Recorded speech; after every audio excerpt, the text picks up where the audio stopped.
Vamos a ver entonces, en relación con los principios que vimos previamente, el principio de legalidad, que por su integración me resulta muy importante, que hay que repetírselo, está establecido en el artículo 24 de la ley de la materia, en donde este artículo 24 señala que ninguna persona adolescente puede ser procesada ni sometida a alguna medida por actos o omisiones que al tiempo de su ocurrencia no estén previamente definidos de manera expresa en las leyes aplicables, y la responsabilidad penal de una persona adolescente solo podrá determinarse según el procedimiento establecido en la ley. En caso de que se compruebe la responsabilidad, el órgano jurisdiccional podrá sancionarla para cumplir las medidas de sanción señaladas en la ley conforme a las reglas y criterios establecidos para su determinación. Ese es el principio de legalidad consagrado en el artículo 24 de la ley de la materia, en donde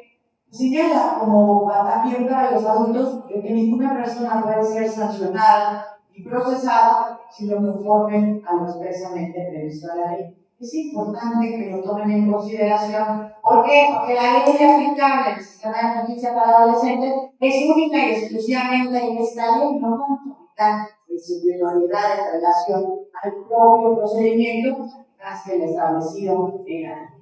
En relación con el principio de legalidad, encontramos el de doble taxabilidad.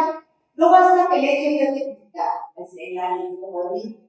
También las medidas aplicables deben estar previstas en la ley nacional del sistema de justicia para adolescentes. Por ello les reitero la necesidad de la especialización de los operadores del sistema.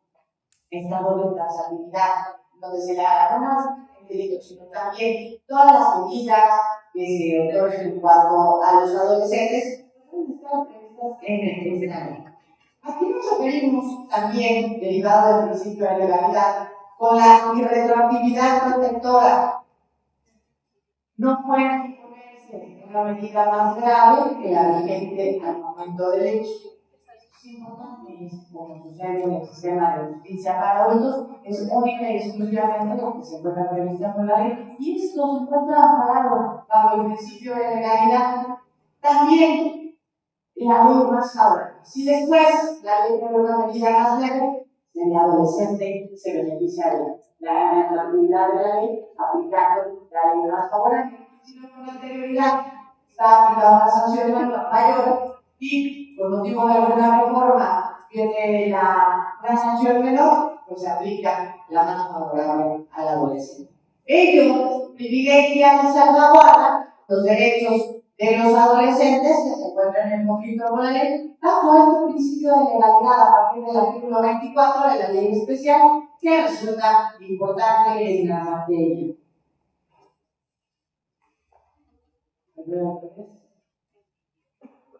¿A qué nos referimos con el interés superior de la niñez, en este caso de los adolescentes, y los derechos de las víctimas? Muchas veces caemos en conflicto porque salvaguardamos los derechos de los adolescentes en conflicto con la ley con aquellos derechos que posee la víctima, que también y costosamente pues, necesitan ser salvaguardados. Entran bajo un principio de igualdad de armas, del que les hablaba al inicio, pero ahora tenemos que ponderar en relación a la aplicación de los intereses del niño o bien los derechos de la víctima. Necesito escucharlos en relación a cuál es su punto de vista cuando entramos en el conflicto de los derechos de los adolescentes con la ley y los derechos de la víctima. Dígame.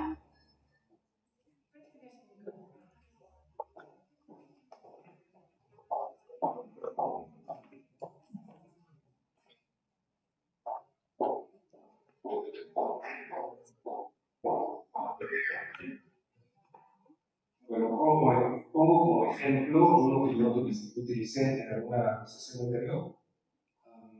El caso de dos adolescentes, una niña de 10 años que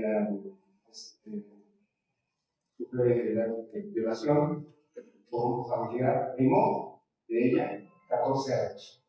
Entonces creo que estamos en esta realidad, donde la niña hay que cuidar los derechos de la niña y por el otro lado también los derechos del niño. Ese ejemplo es el que yo... Ese es un ejemplo, pero ¿usted cómo resuelve ese conflicto de intereses que pudiera existir en cuanto a la protección de los derechos fundamentales? Tomando en cuenta que los dos, conforme a la protección al niño, no son niños. Pero uno resulta mayor y ya está en el grupo etario número 2, de los 14 a 16, y la niña como víctima. ¿Cómo resuelve ese conflicto?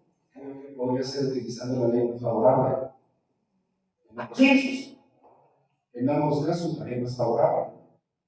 Porque si bien el infractor, la niña va a pedir justicia y va a decir, no, lo encarcelen, que lo lleve preso. Por lo tanto, también hay que defender los derechos del niño. En este caso, la ley más favorable quizá diga, no hay que llevarlo preso, por ejemplo. O sea, ahí yo diría que la ley más favorable. En cada caso, tanto para el adolescente en conflicto como para la víctima del delito. Muy bien. ¿Qué opiniones merecen en relación con este conflicto de derechos?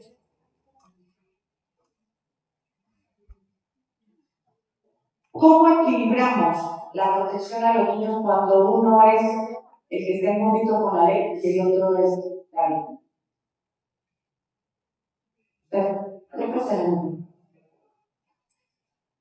Pues es que al final del día lo debemos equilibrar, entendiendo que los dos vienen de un derecho vulnerado y estableciendo un plan de restricción de derechos para ambos.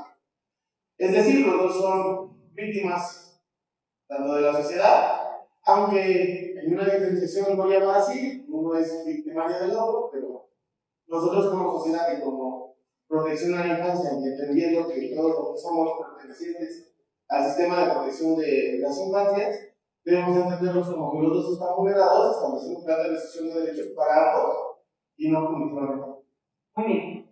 Sí, tiene razón. Usted es esa.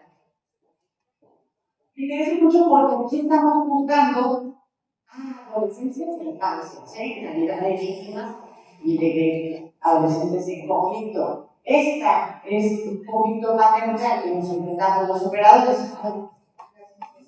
Efectivamente, pues estamos ante un dilema y lamentablemente nosotros allí en la institución hemos tenido varios casos en donde muy similares a los que expuso el psicólogo en un principio, donde los adolescentes pues incurren en ese hecho delictivo, violación ya sea a la hermanita, ya sea a la prima.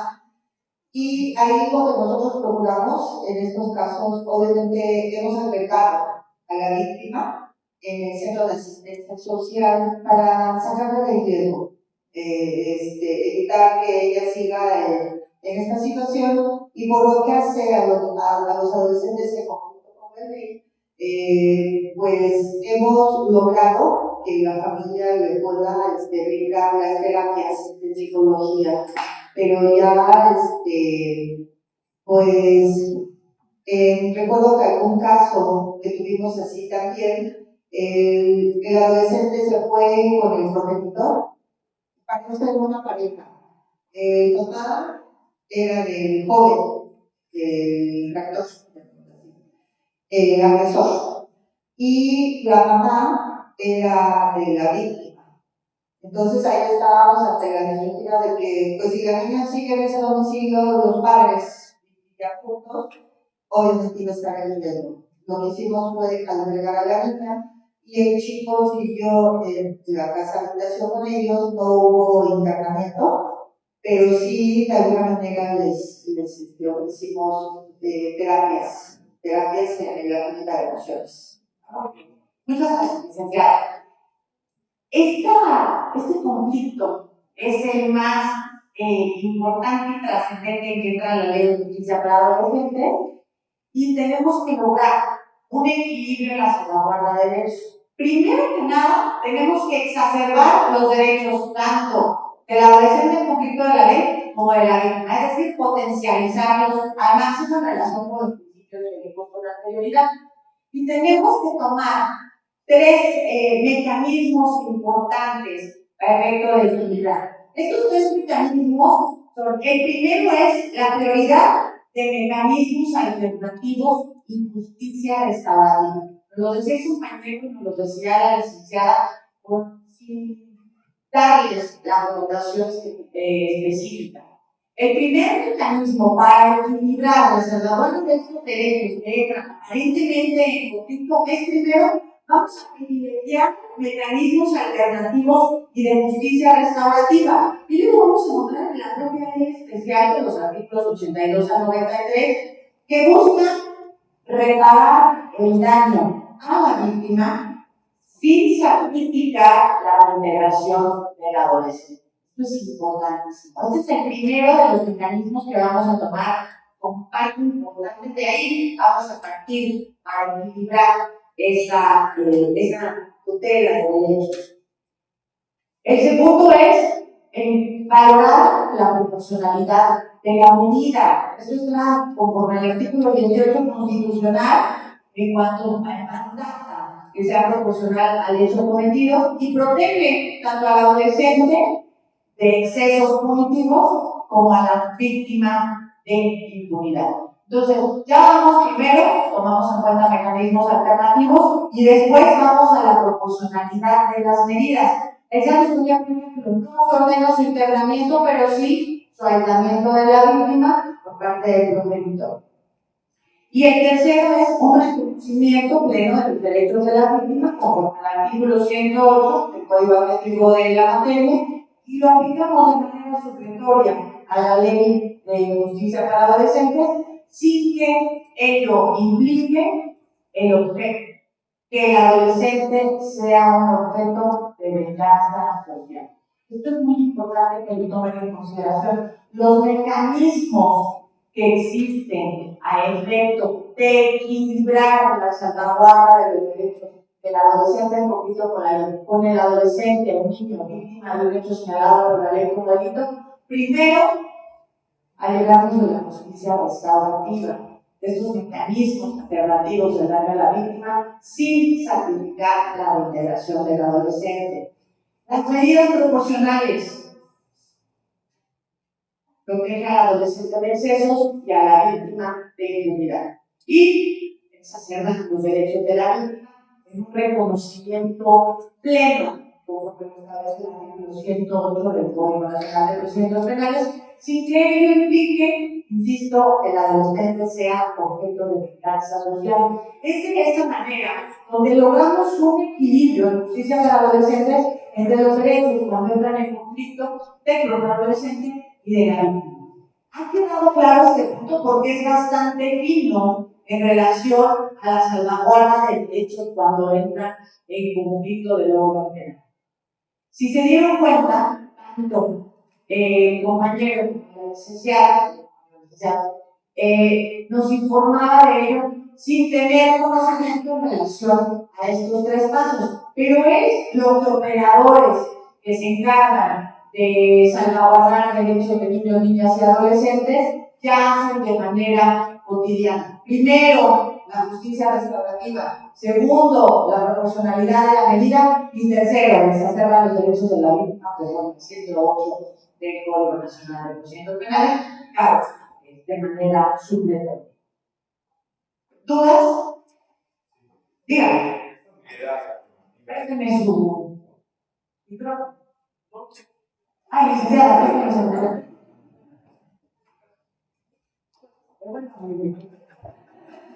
Si estas medidas son reductivas, entiendo que deben de aplicarse durante la inicia del procedimiento, lo que se debería ya, pero también se pueden hacer hasta el momento de que se dicte una sentencia, es decir, dentro de esa sentencia para no ser tan punitiva, se establecen estas medidas restaurativas, alternativas, que La justicia restaurativa puede iniciar desde el inicio, puede propiciarse desde el inicio de la retención punitiva o de la educación. O sea, siempre se va a buscar desde el principio. Sí, y eso es por mandato constitucional. El artículo 17 nos dice que tenemos que privilegiar las soluciones alternas sobre mecanismos procedimentales, sobre mecanismos procedimentales. ¿Qué se busca en la justicia restaurativa? Aminorar, exactamente, aminorar el golpe, disminuir el daño, restaurarlo antes de que cause más daño. Porque ya vamos a someter a la víctima de 10 años, por ejemplo, y vamos a someter al procedimiento al adolescente en conflicto con la ley en un daño número 2. Es decir, antes de que lleguemos a todo eso, tenemos que buscar la justicia restaurativa. Esto fue uno de los principios que conforme a la exposición de motivos dieron cuenta de la reforma constitucional, privilegiar la justicia restaurativa en el orden penal. Y de esta manera logramos el equilibrio de los derechos fundamentales, tanto de la víctima como del adolescente en conflicto con la ley. No necesariamente tenemos que llegar al daño. Es imperativo que desde el inicio de la lucha se tomen estas medidas de justicia restaurativa. Desde que se tiene conocimiento, hablamos de proteger a la víctima. Desde que se tiene conocimiento, debemos aislar al menor, en este caso por el progenitor. Desde que se tiene conocimiento del hecho, tenemos que tomar atención psicológica para ambos. Brindar atención psicológica para ambos. ¿Sí queda claro? Desde el inicio. Entonces, ¿cuáles son los mecanismos que utilizamos para equilibrar la salvaguarda de derechos fundamentales, la justicia restaurativa, la proporcionalidad, la salvaguarda los derechos de la víctima en términos de la modificación procesal? Dudas, adelante por favor.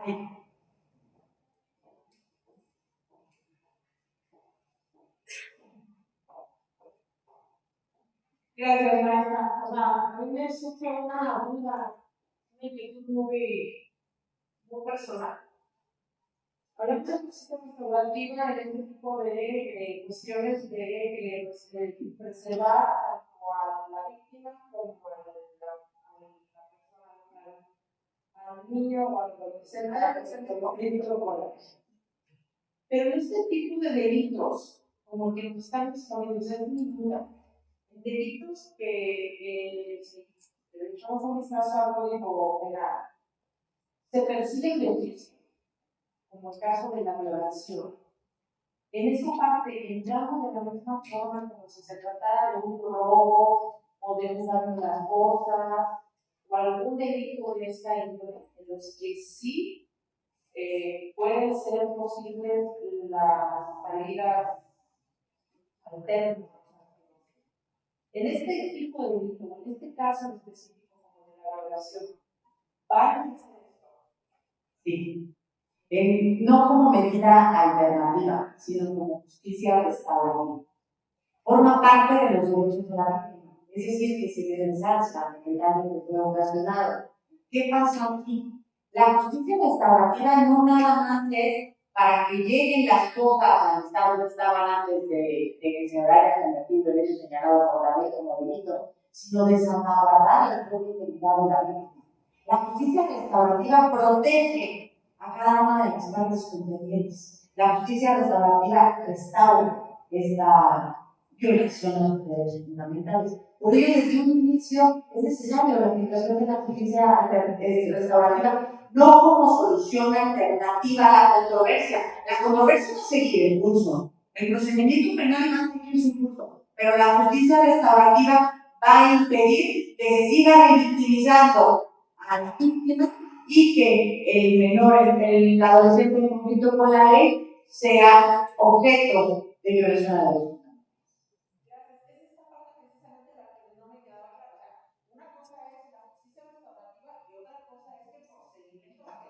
Sí. Aquí son como medidas cautelares. Espérese usted, yo usted lo voy a proteger niña de 10 años, pero usted también adolescente de 14 lo voy a proteger, pero el procedimiento va a seguir. Por eso decía yo que la justicia restaurativa no como medida alterna de solución de conflictos, sino como una medida previa que acompaña al adolescente y a la víctima durante el procedimiento penal.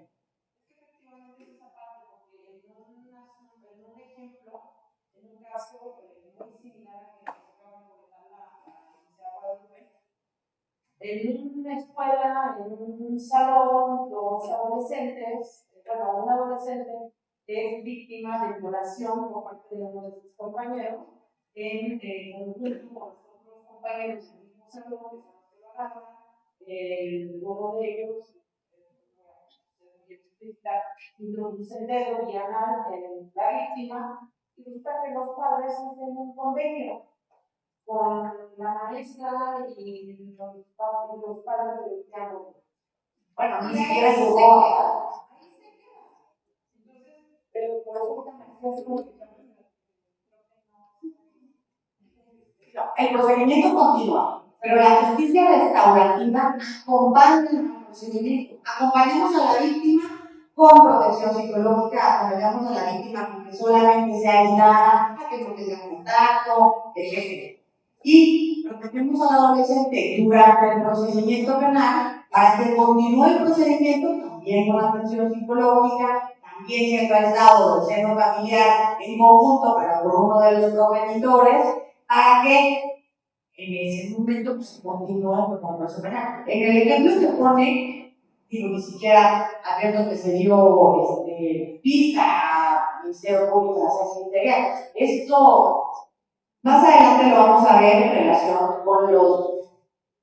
con la necesidad de que la sociedad haga conciencia de los procedimientos donde intervienen adolescentes en conflicto de la vida de niños. Esto es una concientización social. Como lo decía el compañero, todos nosotros tenemos la obligación de salvaguardar los derechos de los niños, niñas y adolescentes. Todos. Sí, Sí, la verdad es que desde el punto de vista importante esa puntualización que ustedes están haciendo, necesito que una cosa es la justicia restaurativa y otra muy diferente, que a la par de esto va también el procedimiento. O sea, no puede sustituirse en esa parte porque entonces estamos hablando de la libertad y de la libertad. el derecho de la víctima en la proporcionalidad, la víctima se protege al adolescente de un exceso, pero también se protege a la víctima. Muchas gracias. Con mucho gusto. Adelante, por favor, si nos entiende.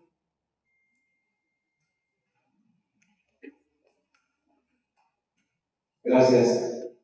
Doctora, de acuerdo a su vasta experiencia en la materia, ¿cuál es su opinión respecto a endurecer e incrementar las penas en crímenes atroces que lamentablemente cada día se cometen más por parte de adolescentes? Y que la sociedad, pues, de mayor medida está siendo víctima de ello. Porque en alguna ocasión leí que, por ejemplo, en países como Inglaterra, sí llegan a usar como adultos, a adolescentes o inclusive niños, que llegan a incurrir en este tipo de delitos. Gracias. Gracias. Todavía no soy doctora, soy maestra. Pero qué interesante su pregunta, muchas gracias. No solamente en adolescentes el incremento de la sanción, eso fue un motivo de un estudio sociológico cuando se hizo la Ley General para permitir sancionar los delitos cometidos en materia de secuestro, que son aquellos que ameritan una pena privativa de libertad bastante amplia, ¿no? El secuestro express por lo menos son 40 años de vida. En este estudio sociológico que tuvo como consecuencia, o que se tomó en cuenta a la expedición de esta ley, se proponía un incremento de penas para que esto evitara la comisión o el aumento de la comisión de los delitos, por ejemplo, el secuestro. Y se allegaron de un grupo multidisciplinario, de ellos diversos sociólogos, Manuel Pauta como uno de ellos, y después escribió la Dama del Encuentro, que os hablaré más adelante, pero nos decía que el infractor de la norma delinque sin prever que lo van a descubrir. Es decir, no resulta un desincentivo. El infractor no prevé cómo y cuándo va a ser sancionado. Es decir, no les inhibe la comisión del secuestro porque no prevé 40 años. en la mente del infractor es decir, entonces por eso llegaron a la conclusión de que no era necesario incrementar la penalidad porque ello no les incentivaba la comisión de los delitos. Eso mismo ocurre, imagínense, si ya en los adultos no prevén que los vayan a descubrir, pues los adolescentes, que todavía se decía del hipotálamo, ¿no? Entonces, ellos tampoco cometen un conflicto con la ley o un delito pensando en que van a ser sancionados, que se les vaya a poner una. Por ello no resultó viable esa imposición de derechos. A veces lo veo en el centro de justicia cuando el robo del tractocamión, roban en el auto del tracto y secuestran momentáneamente al operador. Se lo llevan a pasear. El propio acusado dice, no, si yo nada más me robé el tracto, yo no secuestré a nadie. Sí, pero un traía el tractocamión, eso es un secuestro express. Ellos piensan que entonces ¿se desincentiva? No, no se desincentiva. Mi opinión, con base en estos estudios, fue que no un endurecimiento de la familia no desincentiva la comisión. Gracias. Con mucho gusto. Perdón, primero. Buenas tardes, maestro. Regresando al punto de la justicia restaurativa, me surgió una duda. Si entendemos que la justicia restaurativa es la que acompaña a la víctima durante el proceso, quiero entender si esta tiene una relación con la reparación del daño, o la reparación del daño ya sea por el juzgador o la mujer juzgadora hasta el momento del dictado de la sentencia. No, la reparación del daño se hace al final. Si se busca, o sea, sí, el daño, pero ya relacionado en ese momento. La reparación del daño, la reparación integral ya será hasta que exista una sentencia condenatoria. Es decir, donde se declare culpable al adolescente, ahí se da la reparación del daño. Pero la justicia restaurativa busca que en igualdad de las partes, en un procedimiento adolescente, se restaure a ellos en relación con la propia sociedad y con el daño causado. ¿Sí? Por eso se sabe. Es como un tipo de medida cautelar. ¿No? Es un plan de restitución de derechos. Es un plan de restitución de derechos. Bueno, aquí no va a pasar. Es que mencionó que es el plan de restitución de derechos. Nada tiene que ver justamente, se acaba la sentencia o la sentencia, pero a los dos DNA, en este caso, la justicia restaurativa en materia de protección de infancia es emitir un plan de restitución de derechos que antecede un diagnóstico. Entonces haces un diagnóstico de los derechos vulnerados del victimario, por llamarlo así, como tanto de la víctima, y se emite un plan de restitución de derechos que se cumple con la justicia restaurativa respecto de los derechos del MNA o de los MNA que están involucrados en el derecho de en el contacto con la ley o en el conflicto con la ley. Entonces, ¿cómo es que nosotros traducimos la justicia restaurativa? Se llama plan de restitución de derechos. Para que eso no quita que no se le vaya a o no se le vaya a sentenciar o cualquier otro tema con la reparación del daño.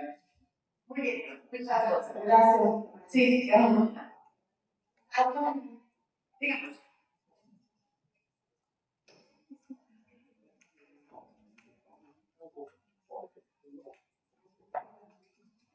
Hola, maestra, buenas tardes. Maestra, ¿cuál es la opinión que merece? Yo recuerdo mucho ahorita con todo el tema que nos está informando. En el caso 2015, allá en Chihuahua, de un pequeño que murió asesinado por 5 menores, y uno de ellos era que tenía 15 años. Y obviamente todavía esta legislación no se encontraba vigente. Y la Comisión Nacional de Derechos Humanos, porque además apoyaron todas las sentencias que emitieron para todos los participantes. Y bueno, después se volvió muy mediático, ¿no? Porque bueno, otras situaciones, pero ¿cuál sería la opinión con respecto a la legislación que hoy va a regir? Desconozco el caso de un Christopher de 6 años en Chihuahua. lo aprendí ya. Pero, ¿cuál es ¿Cuál sería la comparación entre hoy nuestra legislación hoy que va a la vigente de la justicia de adolescentes con prácticamente 10 años, ¿no? La solamente porque se sometía a la limitación propiamente del Estado. Bueno, hace 10 años, en justicia para adolescentes, todo era un sistema tradicional, era un sistema escrito. La producción de prueba era la recabada en la averiguación previa. El adolescente no se le consideraba adolescente en conflicto con la ley, sino que es un menor infractor. Había centros de, se llama, ahora son centros de reintegración, pero antes eran como cárceles, ¿no? Los tutelares, los tutelares, ¿no? El consejo tutelar, todos metían al consejo tutelar. Ahora ha evolucionado y en un sistema adversarial como el que subsiste en este momento, pues ni siquiera meritaría la privación de la libertad de estos adolescentes. Incluso el de 15 años estaría todavía en el inventario, sí, 3, perdón, y el resto pues iría. Las diferencias son como el anterior inquisitivo al acusatorio, empezando por la producción probatoria, el trato a los adolescentes, el trato también a la parte de los padres, el acompañamiento multidisciplinario que ameritaba, el internamiento de consejos tutelares. Sí hay muchas diferencias como el inquisitivo, el tradicional y el acusatorio incluso para adultos. Entonces, sí existía en aquel momento la intención de que la justicia para adolescentes fuera limpida.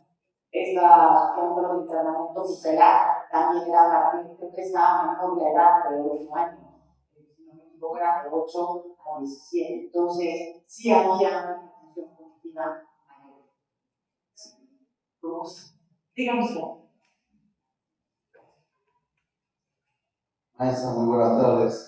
Siguiendo con el tema del licenciado, efectivamente, preguntar por qué no incrementar las penas con niños, adolescentes, que están siendo reclutados por el crimen organizado, toda vez de que hemos visto que ya son el primer blanco, ¿no? Son los primeros que utilizan para la distribución de la droga, para el caso del niño sicario, ¿no? Entonces, ahí preguntar por qué no incrementar o no tratar de manera diferente a personas que ya están involucradas en crímenes organizados. Si no lo incrementamos para los propios adultos, que son quienes si captan a estos niños, no le podemos atribuir esa responsabilidad a los adolescentes que caen en esas redes de crimen organizado. El aumento de penas nunca ha desincentivado la comisión de los delitos. Hay en la psique de las personas que se encargan de someterse a los delitos, pues está que nunca los van a detener, que nunca van a ser descubiertos y bajo esa premisa actúan. Nunca creen que les van a imponer una pena. Tratándose de menores, en la reforma constitucional en materia de adolescentes sí nos da la carga a la sociedad. Esta parte de principios socioeducativos nos da la carga a la sociedad en relación con llevar a los adolescentes por este camino tomando en consideración que van a ser los adultos. No resulto ajena al crimen organizado en relación con la captación de estos adolescentes, pues como tiradores de narcóticos, como halcones, como sicarios. Yo en algunas de mis adscripciones estuve en Piedras Negras, Coahuila. Es bastante patente la facilidad de estos niños en el crimen organizado, pero no podemos endurecer las penas para ellos. Lo que se necesita es pues, la integración social y el fin socioeducativo, que es la finalidad de la reforma a la Constitución. Pero hay una cosa que difiere, porque la psicología, en algunos casos han marcado que sí saben lo que hacen los adolescentes. ¿Por qué? Porque ya es una enfermedad, ¿no? Ya saben. O sea, ellos tan relacionados que están con el sistema, conviven, ya saben lo que van a hacer, ya están tan involucrados que ya se vuelve una patología en ellos. Yo quiero ser narco, quiero ser sicario, y voy a realizarlo. Entonces ahí se difiere porque se creería que no están pensando que van a ser descubiertos o no van a ser sancionados, pero realmente usando la psique de ellos, sí saben lo que están realizando. Pues sería muy aventurado decir que ya entramos en una patología en adolescentes cuando físicamente a mí fuese cierto importante, cuando físicamente no han llegado a una madurez. Entonces, sería muy aventurado de mi parte decirle, no, si es una enfermedad, más la homosexualidad, ¿no? Hay que dar una aspirina a las personas homosexuales. Entonces, sería muy aventurado en relación con un padecimiento ya médico o una patología. Yo creo que de ninguna manera podemos endurecer las penas para ellos, sino implementar políticas públicas para que eso no ocurra. ¿Qué pasó en El Salvador? ¿Qué pasó en Ecuador? ¿Qué pasó en Colombia? Cuando inició el crimen organizado a la sociedad, también a niños y adolescentes. Entonces, yo creo que más allá de endurecer las penas, más allá de un procedimiento penal inquisitivo en contra de los adolescentes, es implementar políticas públicas para combatir el origen de ellos, ¿no? Es obvio. Y estoy en un foro. Estoy en el ámbito de la academia. Gracias. Sí, digamos.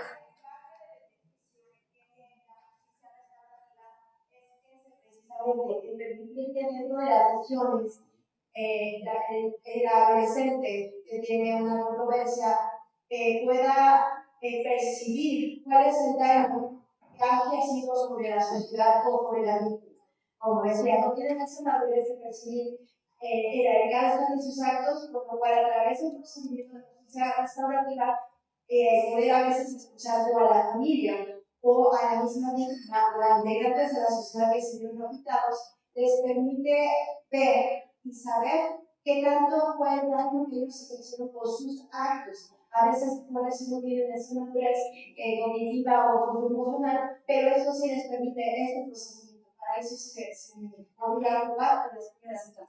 Exacto, para eso vamos por inicio a la justicia restaurativa, pero además, no nada más es porque se nos ocurre, no estamos resolviendo con base en ocurrencias, ya no aquí vamos a hacer una restitución de derechos, nada más porque sí, tenemos diversas formas de la justicia restaurativa, la conciliación, la mediación, las juntas restaurativas, juntas restaurativas, ¿no? Como están todas las partes.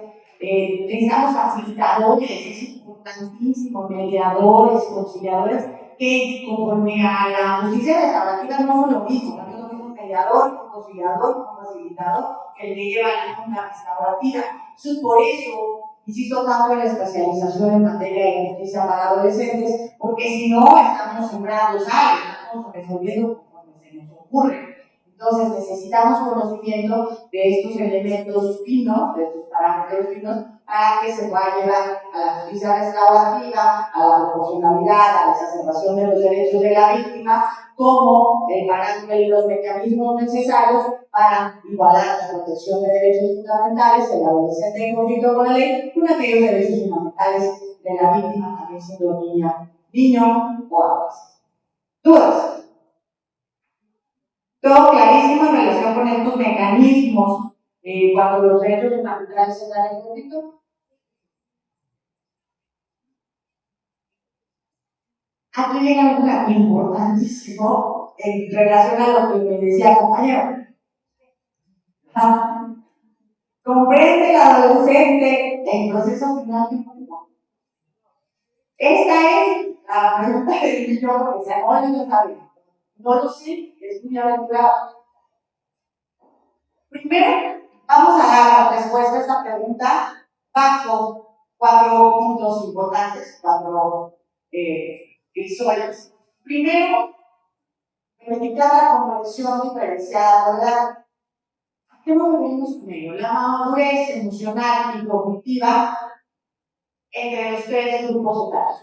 Les decía yo la importancia de diferenciar por edades a los grupos, no es lo mismo de 12 a 14, sí, de 14 a 16 o de 16 a 18. Ahí vemos cuál es la comprensión diferencial, es decir, existe madurez cognitiva suficiente, emocional, en relación con el grupo 1 y el grupo 3. Es lo mismo juzgar a un adolescente de 14 que a uno de 17. Es lo mismo juzgar o proteger a una víctima de 14 que a una de 17. Tenemos que diferenciar en relación con estos tres grupos.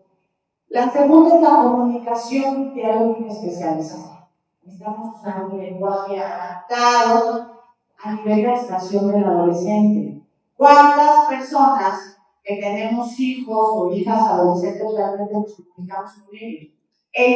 Nos dicen una cosa, que es el emisor, lo recibimos, los receptores, pero ni siquiera hablamos del mismo código. Me da como nadie se rió porque no sabe qué es como. Entonces, me da cringe.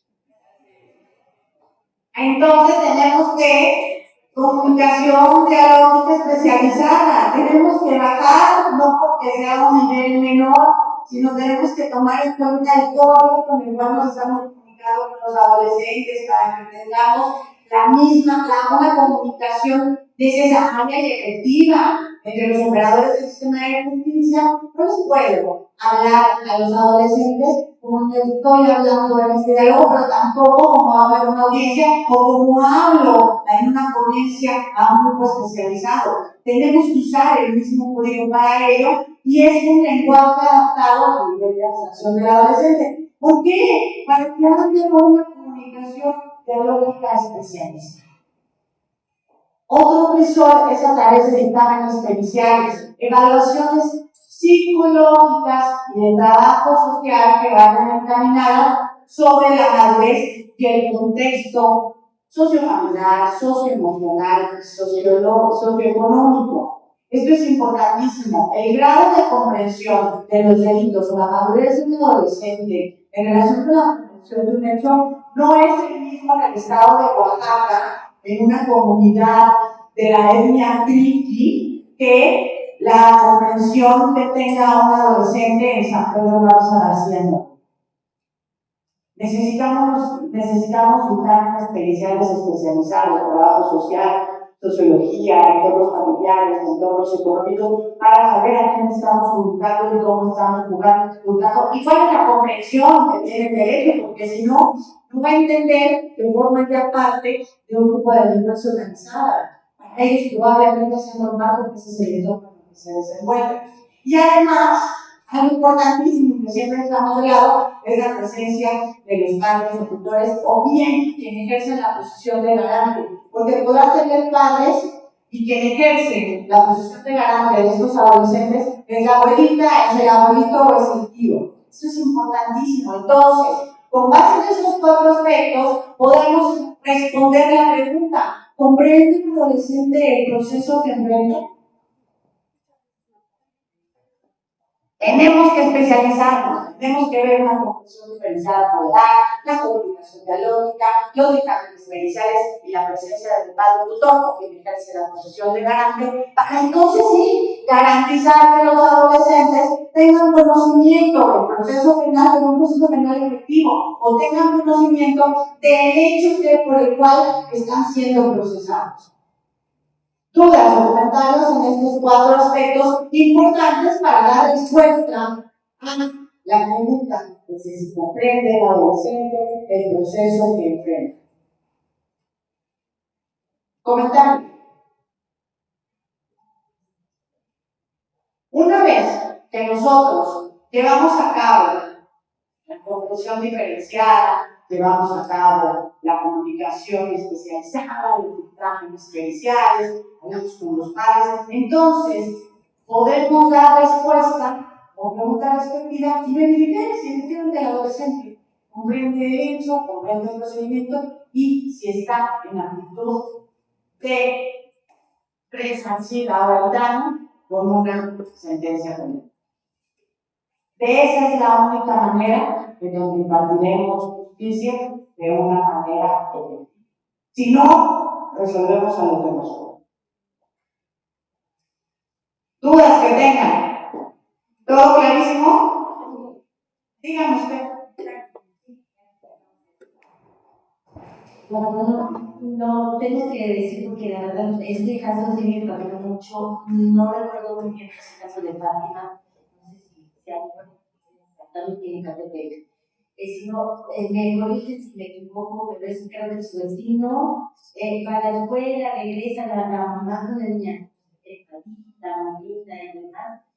La mamá, el hermano siempre iba por ella, resulta que no llega, el vecino la capta, la violenta, entre tres, sí. La violenta, se le casa muy fuerte, no muere al instante, le quiebra sus partes del cuerpo, toda casa con una piedra que queda. Y después de de estar buscando la madre junto con los vecinos de encontrar el sobrino de un militar o ex militar, algo así. La cuestión es que menor de edad él, y resulta ser que después sale impune, me parece. O sea, ese caso fue terrible, porque el niño que es una menor de edad, pero de toda la vida yo creo que lo hace tío militar, con actitudes o con comportamientos de fobia a la mujer, o sea, exactamente, gracias, y sale el video. Pues este caso fue tan increíble que pues yo me enteré por las redes. Me enteré en las redes, la mamá tratando de hacer justicia, porque a los pocos meses, no sé cuánto tiempo fue. A veces te lo doy, nada más quería tomar ella, porque sí, esa como que hasta ahí. Los familiares de estos jóvenes que le han pedido a la niña, a la adolescente, que la han amenazado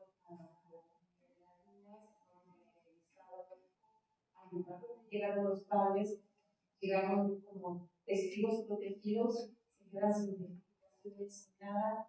Su hijo, en ese entonces, tenía 10 años, a los 17 años, y ya, ahora sí que la atención médica a tiempo, cuando no contaban con identificaciones desde la adopción y la comprensión, digamos,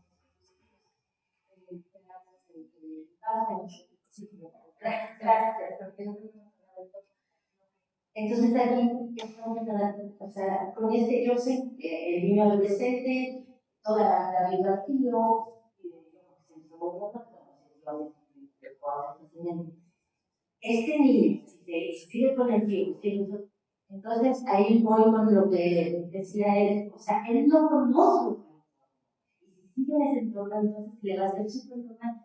Pues si no, en este caso no matrimonio, pues yo pienso que no le hizo caso y pues ahí agarró y vamos. Al final, lo que digo es que volver al hecho. Aquí, ¿por qué impone? O sea, yo sé que es un adulto, pero el entorno era muy peligroso, o sacarlo de ahí, o ya no sé, amiga, ¿qué pasó con este chico? ¿Qué pasó? O sea, salió libre, ¿no?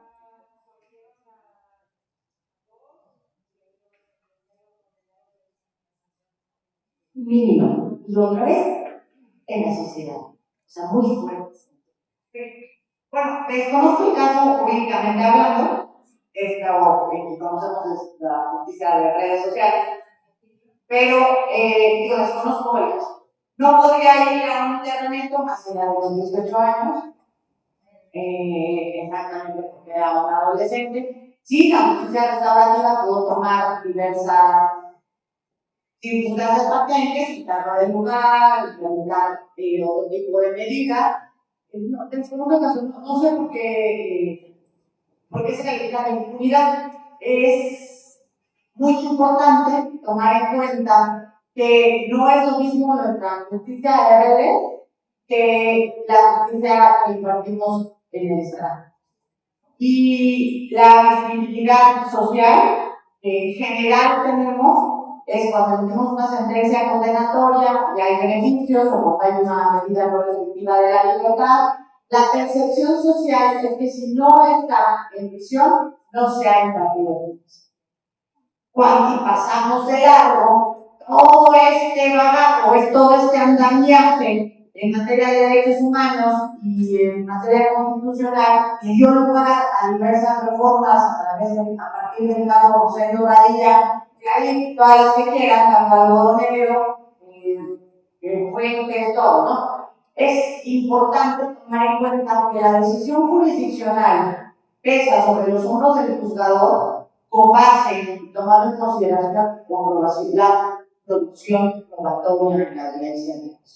Y que además existen diversos mecanismos para sancionar al culpable sin que sea la pena privativa de libertad necesaria conjugarla dentro del establecimiento penitenciario.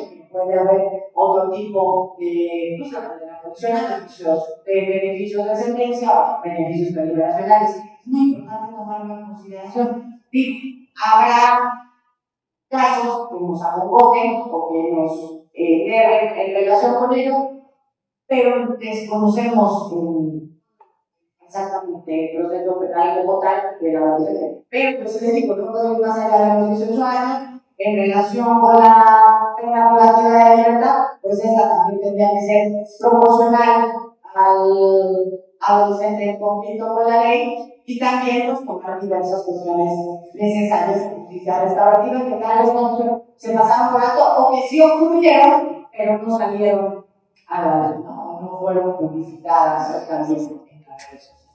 Entonces, muy bien, ¿alguna otra pregunta o comentario en relación a la comprensión del adolescente dentro del proceso de enfrenta? Queda claro por qué se tienen que contar estos 4 vértices para llegar a la certeza de que el adolescente está comprendiendo el proceso al que se está enfrentando, pero que además, aun cuando existe una sanción, comprende también el hecho por el cual fue sentenciado. Esto permite una verdadera impartición de justicia en relación a la completud que requiere el conocimiento de cada órgano especializado de los que contienen y de los que hay. ¿Dudas? Muy bien. Vamos entonces a esta parte importante. Hablo de realización, pero de integración y el enfoque socioeducativo. Lo que nos decía el compañero es importante tomarlo en cuenta porque se nos genera la carga de salvaguardar y proteger los derechos fundamentales de los adolescentes en todo momento, no solamente de aquellos que se encuentran en el conflicto con la ley. Y la realización social de la que hablábamos en justicia para adultos se torna en la restitución plena de los derechos y libertades para cumplir una medida. Hablamos entonces de la necesidad de que el adolescente sea integrado a la sociedad y ello atiende a 4 causas específicas y particulares. ¿Por qué es necesario que se reintegre a la sociedad pero a través de un enfoque socioeducativo? Nos lo decía la licenciada Lupita en relación con esta sanción, entre comillas, de que es necesario que cumplan con estudios, continúen con la educación. Es la única manera, a través de la educación, que saldrán y serán reintegrados a la sociedad. Primero, atiende a las causas estructurales del conflicto. Nos vamos al origen de todo ello, como es la familia, la educación y el entorno. También preserva los vínculos familiares y comunitarios y evita un efecto criminógeno del internamiento. Es decir, tenemos que evitar que el adolescente sea criminalizado bajo este halo de culpabilidad en la comisión de un delito. Debemos evitar a toda costa ello porque a través, insisto, del enfoque socioeducativo construye habilidades para una reintegración productiva o integración productiva. Ello bien, pues como nos decía la licenciada, pues después de que ya sale de este centro de internamiento previo o se quita otras medidas necesarias como la salvaguardia de diversos grupos, esta parte es importante porque tiene que ser integrado a la sociedad de manera efectiva a través de la educación, a la sociedad, partiendo de la familia, llegando a preservar la vida familiar y a y también la vida comunitaria, y desde un enfoque en donde todos hacemos comunidad. De tal manera que ese es el enfoque socioeducativo que tiene como finalidad la integración del adolescente una vez que ha concluido el proceso penal al que está sujeto en conflicto con la ley. Ya claro esta parte en relación con el enfoque socioeducativo, no tenemos un enfoque objetivo, contrario al proceso penal para adultos. Este tiene que ser necesariamente un enfoque socioeducativo.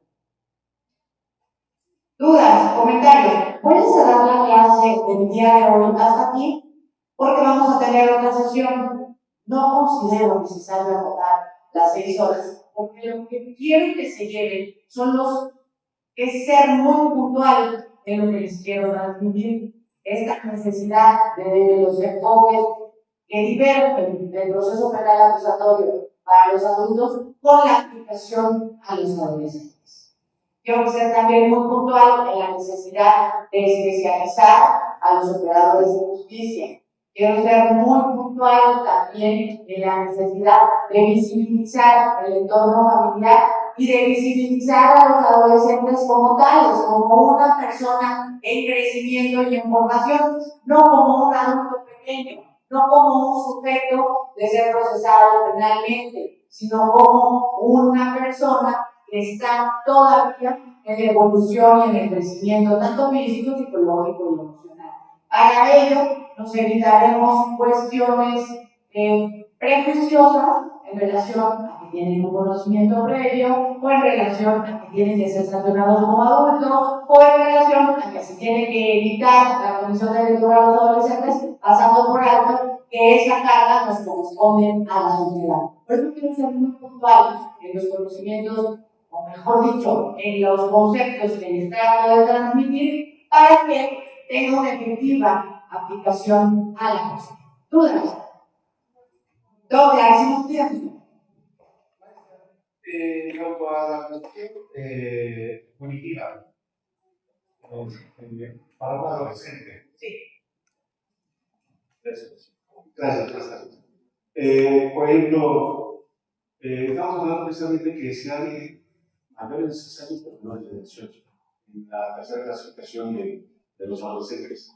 ¿Qué sucede precisamente cuando una persona le falta un RIS para cumplir la mayoría de edad y tiene un impacto de un delito? Pues se les busca igual como adolescente. Y si la pena es privativa de libertad, 15 días terminado el proceso, es decir, ya no podrá ser sancionado de manera con una pena privativa de libertad, pues en cuanto a tu país. ¿Por qué? Porque es imperativo que esté separado del resto de la regulación penitenciaria. Aunque le falta un mes, no es lo mismo un mes de 18 a convivir con el resto de las familias en la población penitenciaria. Los riesgos y ellos. Entonces se le busca como adolescente, pero la pena no la puede conjugar en un establecimiento penitenciario. Sí, gracias. Sí. Digamos, precisamente tocarle ese tema del sistema profesional donde inició de adolescentes. Me tocó ver muchos abogados pugnar precisamente porque a sus representados les movieron el cambio de la administración, estaban privados de su libertad por delitos, robo, y buscaron cambiarlos para que fueran los adolescentes porque al momento en que cometieron el delito estaban en la tutela y los cambiaron, estaban en el servicio y vieron el cambio, justificaron la edad que tenían, que al momento de cometer el hecho eran menores de edad, y entonces los sacaron de un regalo para el servicio. Sí, tenemos que reconocer. Es que perdemos de vista el riesgo que corren los adolescentes. Realmente es un riesgo, por eso fue necesaria la implementación de este sistema, porque insisto, operamos bajo el prejuicio de los asuntos iguales.